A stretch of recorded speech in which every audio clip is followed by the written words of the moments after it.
Hello everyone, welcome to exam class work. दोस्तों आज discuss करेंगे 28 जुलाई 2021 के current affair questions. First question देख रहे हैं, एन ऑर्डिनरी लाइफ पुस्तक किसने लिखी है।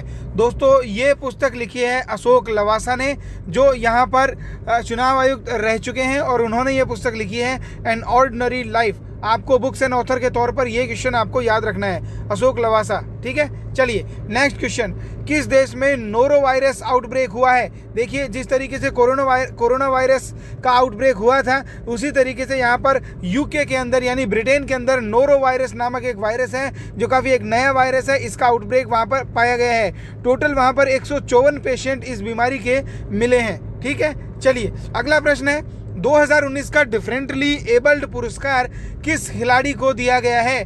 दोस्तों ये पुरस्कार दिया गया है प्रमोद भगत को। प्रमोद भगत एक देखिए पैरा ओलंपिक हैं और यहाँ पर ये खेलते हैं एक शटलर यानी कि एक बैडमिंटन के खिलाड़ी के तौर पर खुद को इन्होंने स्थापित किया है। तो इन्हें यहाँ पर डिफरेंटली एबल्ड का पुरस्कार 2019 वर्ष के लिए दिया गया है। ठीक है, चलिए अगला प्रश्न देखेंगे। अगला प्रश्न है, मेरी गवर्नमेंट मेरी सरकार, ये पोर्टल कौन से राज्य में शुरू किया गया है। सही जवाब है दोस्तों यहाँ पर उत्तर प्रदेश। उत्तर प्रदेश की सरकार ने मेरी गवर्नमेंट मेरी सरकार नाम से एक पोर्टल शुरू किया है। इस पोर्टल के अंतर्गत जितने भी नागरिक हैं वो अपनी शिकायतों का निस्तारण और अपनी क्वेरी और सजेशंस गवर्नमेंट को दे सकते हैं। ठीक है, चलिए प्रश्न संख्या 5 देख रहे हैं, टोक्यो ओलंपिक के अंदर कौन से 5 नए खेल शामिल किए गए हैं। तो दोस्तों 4 नए खेल शामिल किए गए हैं। उनका नाम है कराटे, स्केटबोर्डिंग, सर्फिंग और स्पोर्ट्स क्लाइंबिंग। ठीक है, ये 4 तरीके के नए खेल टोक्यो ओलंपिक में जोड़े गए हैं। तो ये आपको ध्यान रखने हैं, अगर मल्टीपल चॉइस क्वेश्चन में पूछा जाता है तो you should learn this questions. ठीक है, चलिए क्वेश्चन नंबर 6 देख रहे हैं।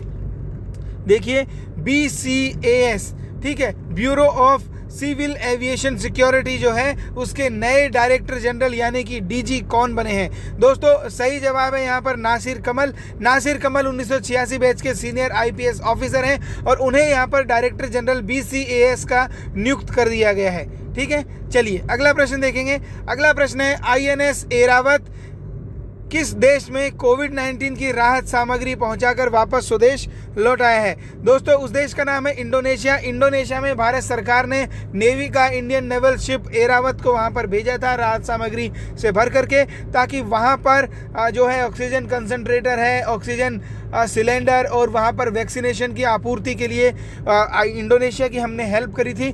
तो यहाँ पर INS ऐरावत को वहाँ भेजा गया था। ठीक है, चलिए अगला प्रश्न देख रहे हैं, यूरोप क्लिपर मिशन के लिए नासा ने किस कंपनी का सहयोग लिया है। तो दोस्तों नासा ने सहयोग लिया है यहाँ पर SpaceX कंपनी का। SpaceX कंपनी आप सबको पता है कि एलोन मस्क की स्वामित्व वाली एक कंपनी है टेस्ला के साथ साथ। तो यहाँ पर नासा ने यहाँ पर SpaceX की हेल्प लेकर के अपने मिशन को आगे बढ़ाने का यहाँ पर कार्यक्रम शुरू किया है। ठीक है, चलिए प्रश्न संख्या 9 देख रहे हैं, शिफ्टिंग ऑर्बिट्स नामक पुस्तक के लेखक कौन है। दोस्तों इस पुस्तक के लेखक हैं अमिताभ कांत। अमिताभ कांत के द्वारा रचित कुछ पुस्तकों में से ये भी एक पुस्तक यहाँ पर प्रकाशित करी गई है।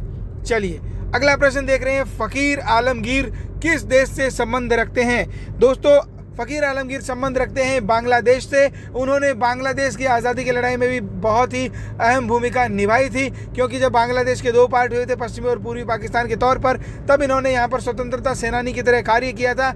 और ये जो वहाँ का लोक संगीत है उसके एक जाने माने गायक और संगीतज्ञ हैं। इनकी 71 वर्ष की उम्र में ढाका के अंदर कोरोना वायरस की वजह से इनकी मृत्यु हो गई। तो दोस्तों ये थे 28 जुलाई 2021 के करंट अफेयर। उम्मीद करता हूँ वीडियो आपको पसंद होगा। अगर पसंद है तो प्लीज़ लाइक शेयर कमेंट करके अपने सजेशन जरूर दीजिए। Wish you all the very best. Bye bye.